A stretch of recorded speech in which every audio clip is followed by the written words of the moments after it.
Na lengo kubwa ambalo imefanya leo tuwaite viongozi mahali hapa ni ili kuwaelekeza mambo machache, tukiwa tunaamini kabisa kwamba hawa viongozi ndio vichocheo vya mabadiliko, kwamba viongozi wakibadilika wao wanaweza wakabadilisha na vijana wengine wote.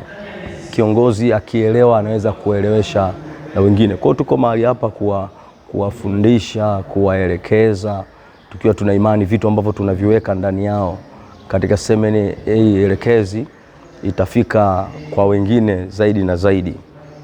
Amen.